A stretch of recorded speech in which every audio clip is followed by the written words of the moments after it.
목적 지향적인 삶을 사셨습니다. 그런데 마지막에 그분이 은퇴하고 아들에게 후계를 넘겨주고 또 딸에게 후계를 넘겨주고 나서 결과가 그 건물을 매각해야 된다는 그런 안타까운 이야기를 듭니다. 그런데 거기까지는 괜찮은데 이 로버트 슐러 목사님의 가족이 교회가 몇 천만 달러의 빚을 지고 교회 건물을 팔아야 되는데 교회한테 우리도 200만 불 받을 거 있다, 돈 내놔라, 이랬다는 겁니다.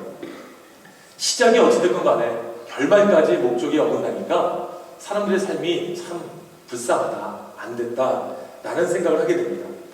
그런데 반면에 아예 목적의식이 없이 살아가는 사람은 어떤 사람입니까? 아예 목표도 없고요, 수동적이고요, 끌려가는 인생 아니겠습니까? 동물이 도살장에 끌려가듯이 할 수 없어서 또 죽을 고생한다 생각하고 따라가는 인생이 목적 없는 인생 아니겠습니까? 목적이 분명한 사람은 어떠한 상황과 환경이 바뀌더라도요, 계속적인 변화, 또 계속적인 성숙을 위해서 나아갑니다. 오늘 내가 쓰라린 고통을 당했다, 내가 오늘 상처를 입었다 하더라도요, 빨리 회복되는 사람이 목적이 있는 사람입니다.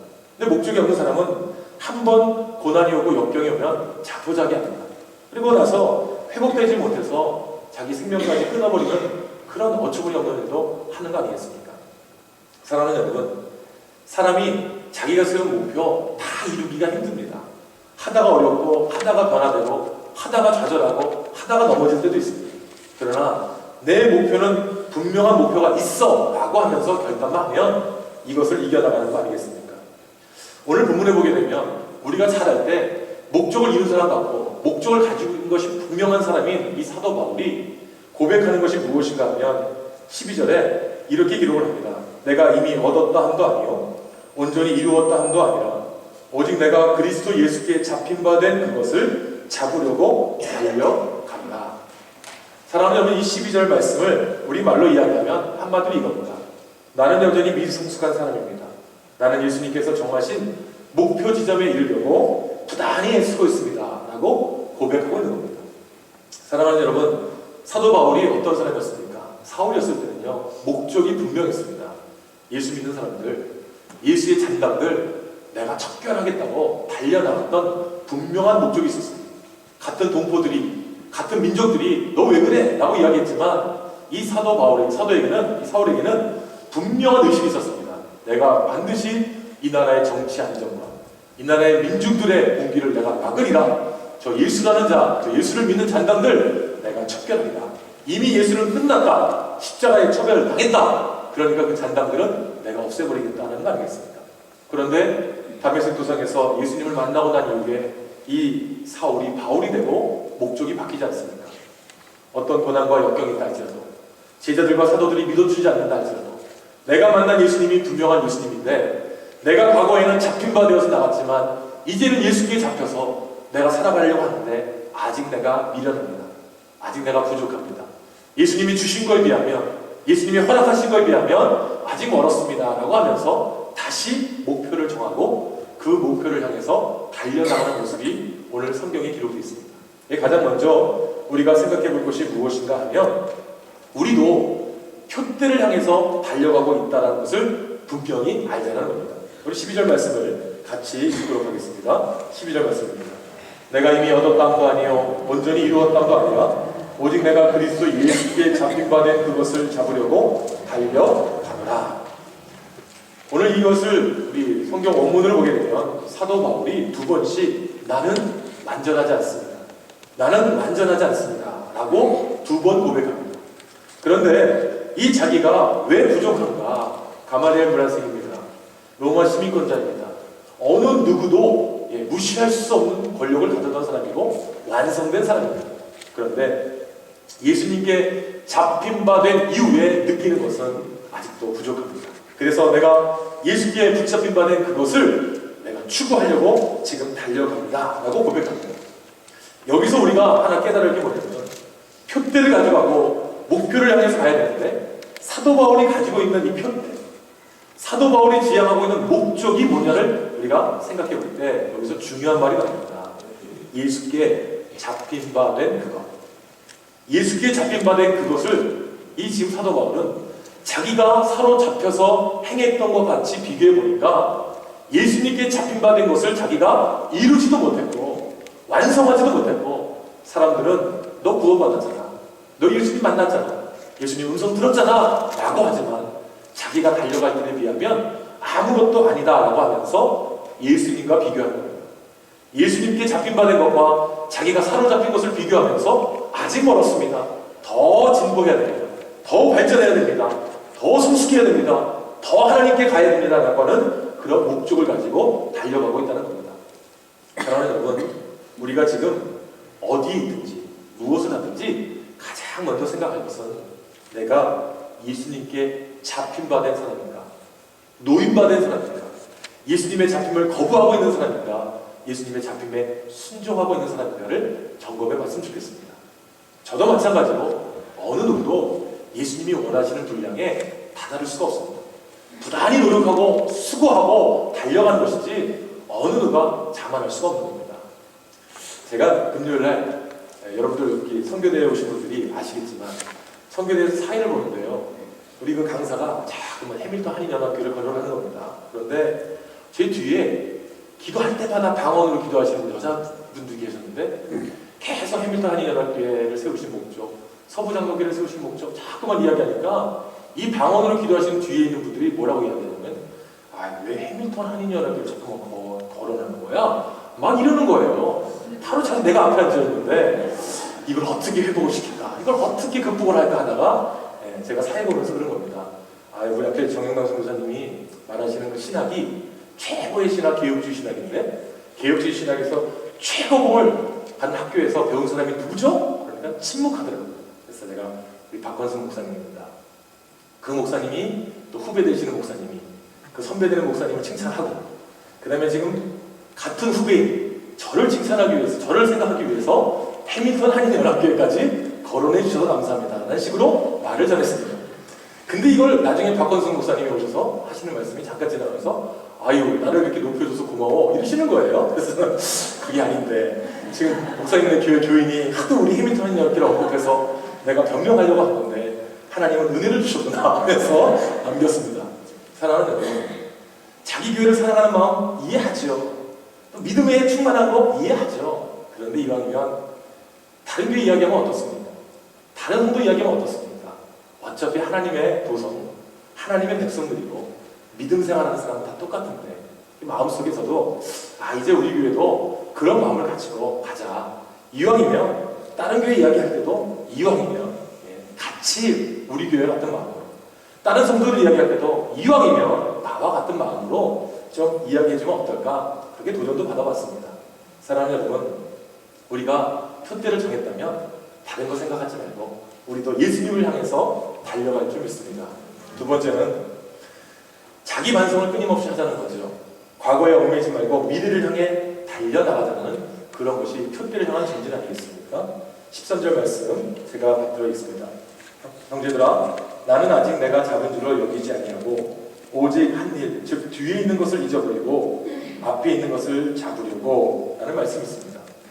뒤에 것을 잊어버리고 앞에 있는 것을 잡으려고 간다. 과거에 얽매이지 말자는 이야기 아니겠습니까? 사랑하는 여러분, 잡지 못하는 것이 여러 가지 있다고 합니다. 특별히 이 세 가지는 인간의 힘으로는 도저히 잡을 수 없는 것이 세 가지가 있는데, 그 첫 번째는 관역을 향해 날아간 화살은 잡을 수가 없습니다. 급하게 내 입에서 나간 말은 잡을 수가 없습니다.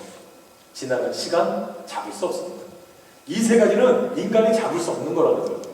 그래서 이것을 생각하면서 과거는 과거일 뿐이다. 과거는 지나간 것이다. 바울이 얼마나 과거에 대해서 지금 미안한 마음과 죄책감을 가지고 있겠습니까? 자기가 죽이려고 했던, 또 자기가 죽였던 사람들, 잡았던 사람들, 그 가족들, 그 친지들, 그 이야기를 들은 사람들에게 예수 그리스도를 증거해야 되지 않겠습니까? 또 예수님의 제자들과 사도들에게도 복음을 증거해야 되고 간증해야 되는데 누가 믿어줍니까? 그럴 때마다 이 사도 바울이 하는 말은 지나간 과거에 대해서 묻지 말자, 잊어버리자. 이제 달려갈 길과 앞에 놓여있는 것도 얼마나 멀고 먼데 왜 자꾸만 뒤의 것을 가지고 이야기를 하느냐. 바울이 자신이 하나님의 사람이 되기 위해 했던 것, 하나님의 뜻이 아니었다면 어떻게 하나님의 사람이 되겠습니까? 하나님께서 이 모든 역사를 통해서 사울이 바울 되게 하고 또 바울을 대사도로 만들고 순교자로 만들었던 이유가 무엇입니까? 앞을 향한 전진 때문에 내 과거, 나를 향한 그 모욕, 나를 향한 그 비판도 이겨나가고 갔던 거 아니겠습니까? 사랑하는 여러분, 뒤에 있는 것은 잊어버리겠다고 하는 것은요, 운동 용어입니다. 자기가 과거에 챔피언을 했던, 1등을 했던, 그거 중요한 거 아닙니다. 뭐 그런 이야기 하지 않습니까? 뭐 운동을 할 때 최고 기록을 세웠던 어떤 분들이요, 이야기 하더라고요. 우리 여기 해밀턴 목사님 중에 한 분은 볼링을 못 치시는데 어느 날 가서 볼링을 치는데 5번 터키가 나옵니다. 그러니까 놀래가지고 자기가 이런 적이 없었다는 거예요, 볼링 게임에. 그리고 한 번은 5번 스트라이크가 또 한 번 나오더라는 겁니다. 그러면서 사람들이 와, 목사님 목회 안 하시고 볼링만 치셨나요? 그랬는데 자기는 그 점수가 나올 수가 없다는 겁니다.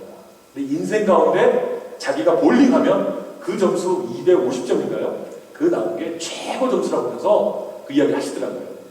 여러분 과거에 승리하신 거, 얻으신 건 다 있을 겁니다. 근데 과거 가지고 미래가 예비됩니까? 과거 가지고 미래에 대해서 이야기할 수 있습니까? 없습니다. 과거는 잊어버리고 앞으로 내가 살아가야 될 목표를 향해서 달려가는 거 아니겠습니까? 바울이 예수 믿기 전에 잘못했던 것, 습관들, 부끄러운 기억들, 나빴던 관계들, 그리고 실수했던 모든 것들을 다 잊어버리면서 과거의 것을 다 잊어버리고 이제 앞을 향해서 달려나갈 때에 내가 이제 다시 한번 결단하고 내가 다시 한번 인정하고 내가 다시 한번 결심해서 내가 저 표대를 향해서 가겠다 이러면서 자기 스스로 반성하지 않습니까? 예수님과 비교해보니까 아직도 부족해. 믿는 사람들을 보니까 아직도 부족해. 더 열심히, 더 수고하고 더 땀 흘리겠다는 그 도전 아니겠습니까? 우리가 미래에 초점을 맞추고 나갈 때에 12절, 13절, 14절 모든 것을 통해서 뭘 이야기하는 거냐면 이 말은 지금 내가 앞을 향해서 내 몸과 마음과 모든 것을 다 내밀고 달려간다는 겁니다. 여기서 앞을 향해 달려나간다 할 때요, 여러분 100m 달리기 할 때요 가장 기막힌 순간이 언제인지 아십니까? 쇼트트랙 할 때 가장 긴박한 순간이 언제입니까? 마지막까지 막상막하 달리다가 맨 마지막에 100m 달리기 위해서는요 어디가 먼저 들어가야 됩니까? 다리요? 가슴이요? 이거 무슨 말씀이에요? 머리입니다. 머리나 거나 이 부분이 먼저 들어가면 1등 되는 겁니다. 쇼트트랙에서는 어디가 먼저 들어가야 됩니까? 머리가 들어가야 되는데 한국 사람들이 만든 게 있지 않습니까? 다리를 쭉 앞으로 내밀어가지고 마지막 스파트에서 마지막 들어가는 그 피니시에 발을 쑥 내밉니다. 그래서 우리 한국 사람들이요 이 쇼트트랙에서는 세계 강자 아닙니까? 기가 막힌 겁니다. 마찬가지입니다. 우리가 마지막까지 달려갈 때는요 지금 과거의 것을 다 잊어버리고 내 몸과 내 생각과 마음을 가지고 앞을 내다린다는 겁니다. 그러니까 여러분들이 하실 수 있는 최고의 것을 가지고 달려나가는 그 역사가 있을 줄 믿습니다. 어떤 분은 건강을 가지고 나가는 거 아니겠습니까? 목사님들도 건강 잃으니까요 다 끝장이더라고요. 제 부친도 그랬습니다. 그 부흥사 열심히 하시고 뭐 바쁘게 지내시다가 당뇨 한번 딱 걸리시고 35년을 당뇨로 다 고생하시면서 피곤하다는 겁니다. 힘들다는 겁니다. 그리고 무기력해진다는 겁니다. 거기다가 50대 때 우울증 한번 오니까 목회가 아니라고 하시더라고요. 건강한 사람들 목회 잘합니다. 부흥사님들 중에서요 대부분이 다 건강하신 분들 아니겠습니까? 믿음 좋은 분도 마찬가지입니다. 환경이 나쁘고 생활이 어려워도요 믿음 좋은 분들은요 이래도 감사 저래도 감사더라고요. 혹시 PD 수첩 보셨습니까? 한국계 목사님을 막 비관하는 PD 수첩에 최근에 나왔잖아요. 거기에 목동 제자교회 그 어르신 되시는 집사님과 권사님의 모습이 나왔거든요. 이 방송국 기자들이 참 대단한 것 같아요. 하여튼 여러 가지 이유를 대면서 찍었을 텐데 그 남편 되는 분이 부인 되는 권사님과 함께 사는데 이 남편 되는 분이 폐지를 수거하잖아요. 하루에 많이 벌어야 10,000원 번대요. 15,000원 번대요. 근데 그거를 아내한테 갖다 주면 이 아내 되는 권사님이 그거를 받아가지고 그래서 11주를 뗀다는 겁니다. 근데 거기서 한마디가 딱 나온 게 뭐냐면 내가 남편 몰래 조금 더 떼요. 이러더라고요. 이거 우리 남편이 알면 큰일 나는데 조금 더 떼요. 이렇게 이야기하는 거더라고요. 그래서 저희가 생각할 때 지금 저게 뭘 이야기하는 걸까? 저는 그렇게 생각하지만 이분의 그 권사님의 마음이 참 귀중하다고 생각합니다. 힘들고 어렵지만 믿음이 있으니까 조금 더 떼요. 이 말이 참 은혜가 되더라고요. 또 어떤 분들은 성령의 충만함이 있더라고요. 그 성령 충만함 때문에 다른 사람을 회복시키고 능력을 주고 다른 사람을 일으켜주는 그 역사가 너무너무 좋더라고요. 사랑하는 여러분, 표대를 향해 전진해갈 때 먼저는 나를 반성하면서 내가 할 수 있는 최선의 것을 위해서 내달릴 수 있는 그런 모습이 우리에게 있어야 될 줄 믿습니다. 마지막 세 번째는 표대를 향해 나가는 우리가 분명한 목적이 가졌다면 그 목표는 천국의 상을 놓고 달려가야 된다는 거 아니겠습니까? 14절 말씀을 우리 같이 읽도록 하겠습니다. 표대를 향하여 그리스도 예수 안에서 하나님이 위에서 부르신 부름의 상을 위하여 달려가라. 우리의 목표는 천국의 상입니다. 생명의 면류관, 의의 면류관, 하나님이 주시는 그 면류관 아닙니까? 육상에서나 복싱에서나 어디서나 금메달 따는 것도 영광인데 옛날에는 월계관을 머리 씌워줬잖아요. 그 월계관을 씌우면서 무엇을 느꼈겠습니까? 그 기쁨과 그 행복과 그 만족과 그 결실 땀방울에 대한 그 수고 얼마나 좋았겠습니까? 그런데 하나님도 우리에게 성경을 통해서 보게 되면 면류관과 금사슬이라는 말이 잠언에 나오거든요. 면류관과 금사슬. 이 금사슬이라는 건 승리를 이야기하지만 이 면류관이라는 것은 생명을 이야기하는 거 아니겠습니까? 근데 천국의 상이라고 하면 여러분 뭘까요? 하나님께서 심판하실 때에 상급을 주신다고 하셨는데 그 상급에 대해서 우리가 기대하는 게 있지 않습니까? 바라보는 게 있지 않습니까? 그 천국의 상을 향해 달려갈 때 세상의 고통, 어려움, 눈물, 아픔, 그게 중요합니다. 내가 이 고생을 해도 마지막까지 하나님께서 나를 부르시고 주실 그 상을 보고 내가 달려갑니다. 내가 성숙한 만큼, 내가 헌신한 만큼, 내가 믿음을 다한 만큼 내가 받을 복이 있습니다. 이걸 생각하는 거 아니겠습니까? 사도 바울이 죽을 고비를 겪었습니다. 매를 맞았습니다. 어떨 땐 돌도 맞았습니다. 그리고 수없는 고난과 역경도 살고 배가 침몰해서 수장될 뻔도 했습니다. 여러 가지의 어려움과 고통 속에서도 사도 바울이 대사도 바울이었던 이유는 천국의 상을 바라본 거 아니겠습니까? 그물을 깃고 천막을 깃고 노동을 하면서 자기가 자비랑 선교를 하면서 나아갔던 이 사도 바울의 그 열매가 언제 맺혀집니까? 아시아와 유럽과 아프리카까지 복음이 증거되는 역사를 사도 바울의 전도 여행을 통해서 시작되는 거 아니겠습니까? 사랑하는 여러분, 하나님이 세우신 목표가 만약에 있다면 우리를 향한 그 목표가 무엇일까요? 그것을 향해서 여러분들 어떻게 달려가기 원하십니까? 어떤 노력을 하고 계십니까? 그리고 어떻게 하기 위해서 여러분들은 기대하고 계십니까? 오늘 사도 바울처럼 여러분들이 미래를 향해서 고정하고 천국의 상을 향해서 기대하면서 내 어려움과 역경도 이겨나가고 긍정적으로 능동적으로 믿음 안에서 살아갈 때에 하나님의 역사가 있는 거 아니겠습니까? 오늘의 교회에 조종민 목사님이라고 분이 계십니다. 여러분들은 조종민 목사 누군가 할지 모르겠지만 MBC에서 기자했던 분입니다. 방송했던 분입니다.